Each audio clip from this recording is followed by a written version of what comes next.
గెలుపు ఓటమి ఎవరిదైనా ఎవరు డిపాజిట్ డబ్బు కట్టగలిగితే ఆ కాంట్రాక్ట్ వాళ్ళదవుతుంది. అలాంటిదేమీ ముందు చెప్పలేదుగా. చెప్పలేదు కాబట్టే మనం వెళ్ళి అన్ని పోటీల్లో పోటీపడి మరీ పాల్గొన్నాం. ముందే తెలుసుంటే మనం అసలు వెళ్లేవాళ్ళమే కాదు. కొత్తగా ఈ డిపాజిట్ సొమ్ము ఏమిటి సీత? అది చాలా విలువైన కోట. శ్రద్ధగా భయభక్తులతో చూసుకోవాలని ఆ కండిషన్ పెట్టారు. గెలుపు ఓటములు ప్రకటించాక గెలుపు వరుస క్రమంలో అవకాశం ఇస్తారట. ఎవరు ఆ ధరావత్ సొమ్ము చెల్లిస్తే వాళ్ళకి దక్కుతుంది అంటున్నారు.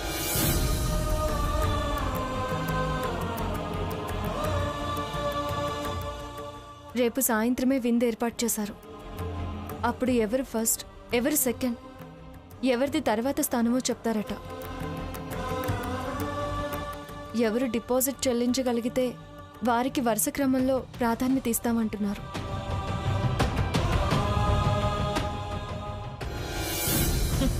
అయిపోయింది. ఇక ఆ కోట నీదైపోయింది స్వర్ణ. వాళ్ళెవరు వైదేహి అడిగిన 25 లక్షలు కట్టడం మా వల్ల కాదు అని చేతులెత్తేయడం ఖాయం. అందులో ఆ స్థాయి వాళ్ళు, స్తోమత గల వాళ్ళు ఎవరున్నారు? సీత సీతే. ఆ సంధ్య కూడా అదే బాబతి కదా. సీత పని అంత బాగా నచ్చితే నీ దగ్గర అపాయింట్ చేసుకొని శాలరీ ఇస్తానని చెప్పవే స్వర్ణ. మంచి సలహా ఇచ్చావు. సీతనా? నా దగ్గర అస్సలు పెట్టుకోను. వైదేహి సాటిస్ఫాక్షన్ కోసం అలా అనమంటుంది. పెట్టుకోవాలన్న రూలేం లేదు. 25 లక్షలు రేపు కట్టేసి మనదనిపించుకోవాలి. 25 కాదు, అవసరమైతే 50 లక్షలు ఇచ్చైనా మనది చేసుకోవాలి. ఆ సీతకి జన్మలో నీకు పోటీగా ఏ విషయంలోనూ ఎదురుపడే ధైర్యం లేకుండా చెయ్యాలి. వంటలు వడ్డనలే కదా అని ఎగేసుకుంటూ వచ్చారు. 25 లక్షలు అనగానే మొహాలు వేలాడేసుకుని వెళ్లారు. వైదేహి మంచి షాక్ ఇచ్చింది. పొగిడినట్టే పొగిడి బోర్లా పడదోసింది. ఎంతైనా రాణి రాణినే. వాళ్ళ తెలివితేటలే వేరు. తను గెలిచిన వాళ్ళకే ఖచ్చితంగా ఇవ్వాలి కదా అని వాదించకుండా నచ్చిన వాళ్ళకిచ్చుకునే అవకాశం తన దగ్గర పెట్టుకోవడానికే ఈ పని చేసింది. అందుకే నేను మొదటి నుంచి అంత ధైర్యంగా ఉన్నాను. సీత, నువ్వేం అధైర్యపడాల్సిన అవసరం లేదు. నేనే వచ్చి మాట్లాడతాను.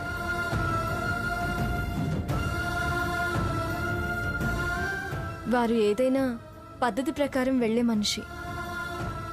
మనం ఉత్త చేతులతో వెళ్ళి ఏం మాట్లాడతాం అమ్మమ్మగారు? అంత తెలివి తక్కువతనంగా నేనెందుకు మాట్లాడతాను? అన్ని రకాలుగా అర్హత ఉన్న నీకు దక్కాల్సింది నీకు డబ్బు లేని కారణంగా స్వర్ణకి దక్కటం నాకిష్టం లేదు. అది ఎలాగైనా నీకు దక్కేలా చేస్తాను. ఎలా మంగా? సైన్యాధిపత్యం పొందటానికి వినాయకుడికి మార్గం లభించినట్టు నాకు కూడా ఏదైనా మార్గం లభిస్తుందేమోనని ఆలోచిస్తున్నాను. అంతేగాని విందుకి వెళ్ళమని మాత్రం అనకండి. మీరు వెళ్ళండి, ధైర్యంగా నిలబడండి. అన్ని విధాలా ప్రశంసించిన నీకు కాకుండా స్వర్ణకెట్టి పరిస్థితుల్లోనూ ఆ కోటను అప్పగించదు. మళ్ళీ అలా అంటారేంటి అమ్మమ్మగారు? కండిషన్స్ చెప్పాను కదా. నువ్వు కండిషన్స్కి భయపడకో. కాన్ఫిడెంట్గా వెళ్ళు సీత. నా మాట మీద నీకు నమ్మకం ఉంటే కాదనద్దు సీత. సీత, నాన్నమ్మ అంత కాన్ఫిడెన్స్ ఇస్తుంటే వెనకాడ్డం ఎందుకు? మనం వెళ్దాం. అవునమ్మా, వెళ్ళాలి. ఏ క్షణాన భగవంతుడు ఎవరికి ఏ బుద్ధి పుట్టిస్తాడో. తను పెట్టిన కండిషన్ తనే విత్డ్రా చేసుకోవచ్చు. అదృష్టం బాగుంటే అది నీదే అవుతుందమ్మా. గాల్లో దీపం పెట్టి భగవంతుడితే భారం అన్నట్టుంటుంది నాన్న. సీత, భారం బాధ్యత నా మీద వేయి. నువ్వెళ్ళు.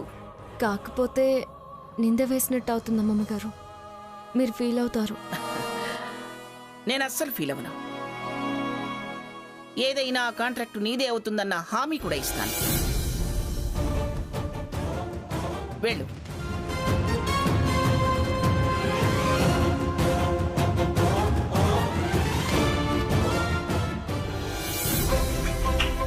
మనకి విదేశీ వ్యామోహం ఉండొచ్చు, కానీ మన పద్ధతుల్ని, ఆచార వ్యవహారాల్ని తక్కువ చేయొద్దు. విదేశీయులకు స్వదేశీ అభిమానం ఎక్కువ. కానీ ప్రపంచ దేశాల్లో చాలా మంది మన దేశ సాంప్రదాయాల్ని గౌరవిస్తారు, అభిమానిస్తారు, ఇష్టపడతారు, అనుసరిస్తారు. వాళ్ళ దేశంలో వాళ్ళు వాళ్ళ సాంప్రదాయాలకు చాలా ప్రాముఖ్యత ఇస్తారు. అలాగే మనమేంటో, మన ఆత్మీయత, అభిమానాలు ఎలా ఉంటాయో వాళ్ళకి తెలియచేయాలి కదా. ముఖ్యంగా ఈ కళింగ కోట, దానికి నిలయం కావాలనే కదా నేను ఆరాటపడేది. వాళ్ళు ఈ దేశం వచ్చినా వాళ్ళ పద్ధతిలో మనం వాళ్ళకి ఆతిథ్యం ఇస్తుంటే వాళ్ళకి మన గురించి తెలిసేదెలా? మన సాంప్రదాయాల పట్ల గౌరవం కలిగేదెలా? అందరికీ గొప్పగా చెప్పేదెలా? ప్రపంచవ్యాప్తంగా ప్రాచుర్యం పొందేదెలా? మనల్ని ఎంత గౌరవించుకుంటామో, వాళ్ళని ఎంత గౌరవంగా చూస్తామో, ఎంత ప్రేమ పంచుతామో, ఆ ఆప్యాయతలు, ఆ ఆదరణ వాళ్ళకి తెలిసి రావాలి. సో అవన్నీ సీత విధానాల వల్లే ప్రచారం పొందుతాయని మా కమిటీతో పాటు నేను సీతని ప్రథమ విజేతగా ప్రకటిస్తున్నాను.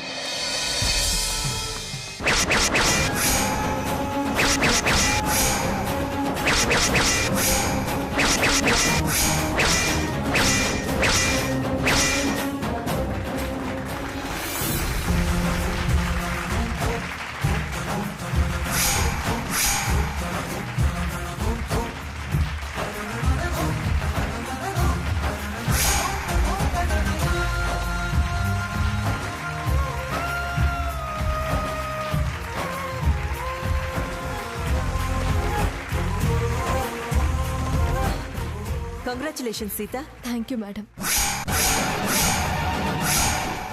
కూర్చోమ్మా.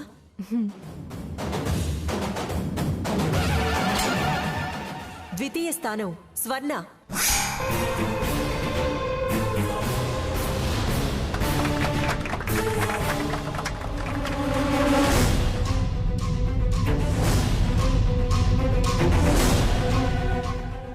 తృతీయ స్థానం సంధ్య అని తెలియజేస్తున్నాను. Thank you madam. మీలో ఈ కోట ఎవరిదైనా సంధ్య అవసరం గమనించి తనకు ఉద్యోగం ఇచ్చి ఆదుకోవాలని తన తరపున విజ్ఞప్తి చేస్తున్నాను. Thank you madam.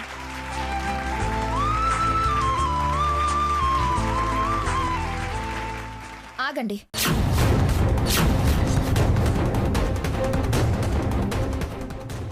సంధ్యకి ఉద్యోగం ఇవ్వము అన్నారంటే తను మీరన్న 25 లక్షలు కట్టలేని స్థితి అని మీరే డిసైడ్ చేసి చెప్పినట్టే కదా. ఇంకా శ్రీమతి పిఠాపురం సీతామహాలక్ష్మి గారు సాంప్రదాయ దర్శిని.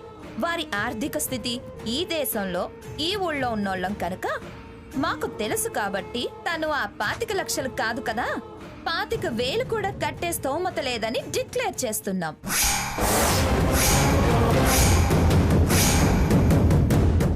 సో ఇప్పుడు ఆ డిపాజిట్ కట్టగలిగే సమర్థత ఉన్నదాన్ని నేనొక్కదాన్నే. మీరు సంధ్యని రికమెండ్ చేస్తే, మేము తను అంగీకరిస్తే జాబ్ ఇస్తామని మీకు హామీ ఇస్తున్నాం. కాబట్టి డబ్బు తీసుకోండి. కోర్టు బాధ్యతలు అప్పగిస్తూ అధికారిక పత్రం రాసివ్వండి.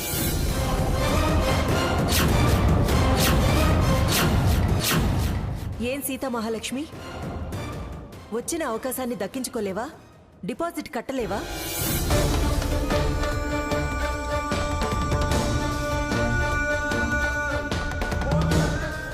చెప్పు సీతామహాలక్ష్మి.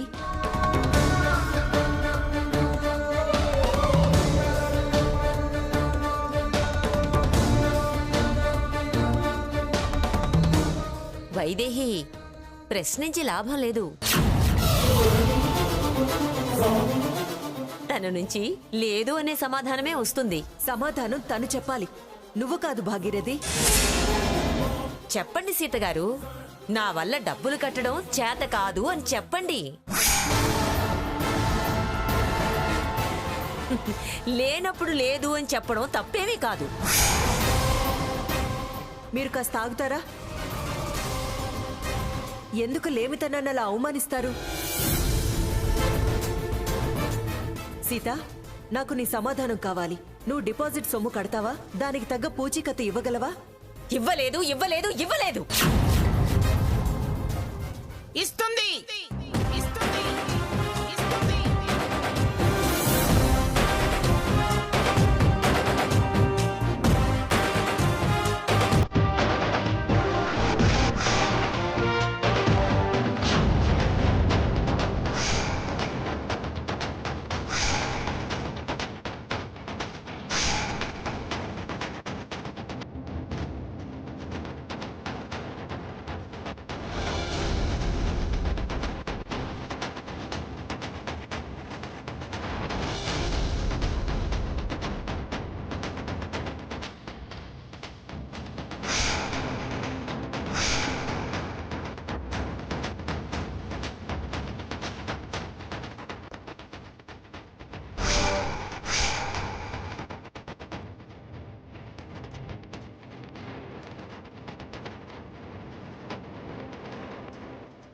ఇస్తుంది, ఇచ్చి తీరుతుంది.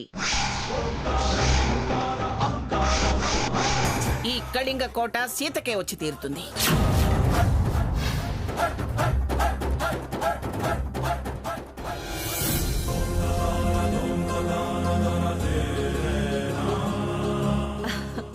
వైదేహి, మంగమ్మ గారు, నువ్వా?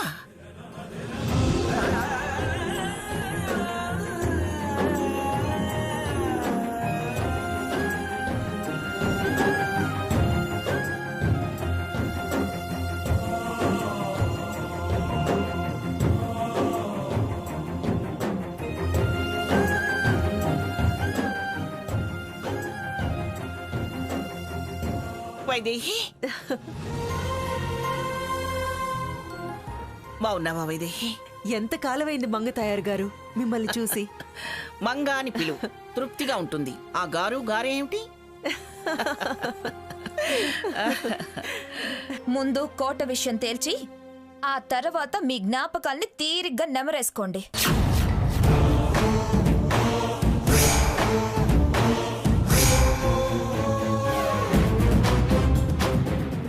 తనతో నా జ్ఞాపకాలు కాని వర్తమాన ప్రసక్తులు మధురంగానే ఉంటాయి.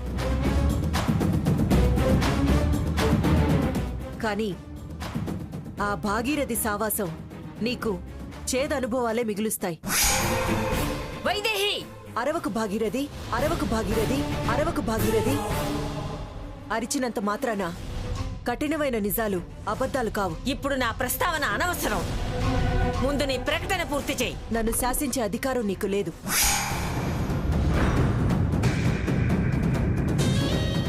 ధర్మం తప్పను అన్నాను. ఇంకా ఎందుకు తొందరపడుతున్నావు? వాళ్ళ తాహత చెప్పానుగా, ఇంకా ఎందుకు తాత్సారం? ఏమిటే నువ్వు నా తాహత గురించి చెప్పేది? ఎవరికైనా ఆర్థిక స్తోమత స్థిరంగా ఉండదు. హెచ్చు తగ్గులు, కష్ట సుఖాలు చీకటి వెలుగుల్లా వస్తూ పోతూనే ఉంటాయి. తమరి విషయంలో ఇంకా వెలుగు సుఖం హెచ్చు తగ్గులనేవి లేవులేండి. స్వర్ణ, నువ్వాగుమంగా. చూడు స్వర్ణ, నువ్వెవరో ఏంటో ఇంకా నాకు తెలీదని మాట్లాడుకు. నీ గురించి ప్రత్యేకంగా మంగ నాకు చెప్పాల్సింది ఏమీ లేదు. ఎందుకంటే ఈ కోట కనుచూపు మేరలో లోపల జరిగేవన్నీ సీసీ కెమెరాల ద్వారా రికార్డ్ అవుతూ వాటిని నిమిషం వదలకుండా చూశాను.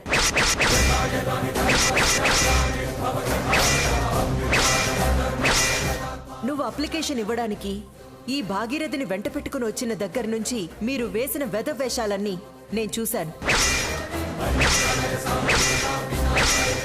వాటి నుంచి సీత వాళ్ళని ఎప్పటికప్పుడు రహస్యంగా కాపాడుతూ వచ్చాను.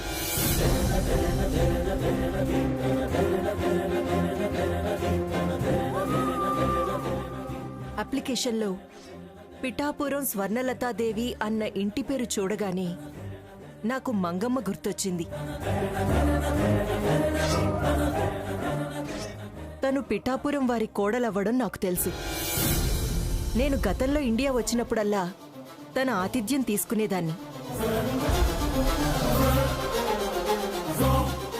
తన మనసు, మంచితనం చిన్నతనం నుంచి తెలిసిందాన్నే కాబట్టి కాస్త నీ మీద ఎక్కువ శ్రద్ధ పెట్టాను.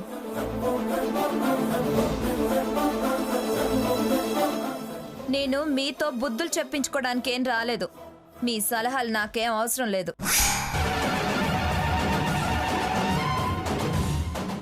వాళ్లలో వీళ్లను చూశాను, వీళ్లలో వాళ్ళని చూశాను నీ మాట మార్చి మమ్మల్ని మార్చి పద్ధతి తప్పించుకుంటే మాకేం అభ్యంతరం లేదు.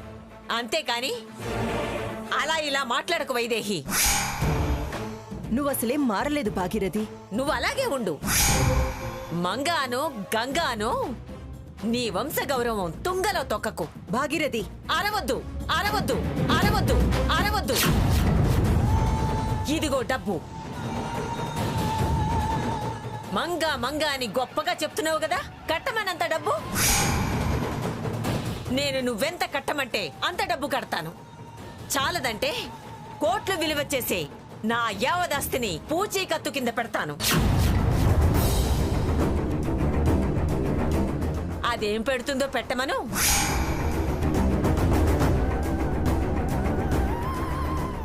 లేకపోతే వెళ్ళమను.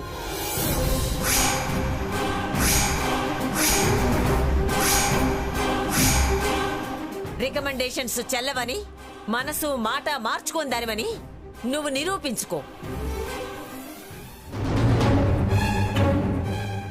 విలువల్ని కాగితాల మీద రాసుండే అంకెలు కాదే తేల్చేది. బంగారం తూకం కాదే ప్రమాణం విలువ. దాని విలువ ఎలా వస్తుందో తెలుసా? సంఘంలో వ్యక్తికున్న ప్రాముఖ్యతను బట్టి, పలుకుబడిని బట్టి. అలా నాకంటూ ఒక విలువ ఉంది. అలా అని ఊరికే మాటలు కూడా చెప్పను. అవసరం లేదు. మేము చేతలతో చూపించమనే అడిగేది.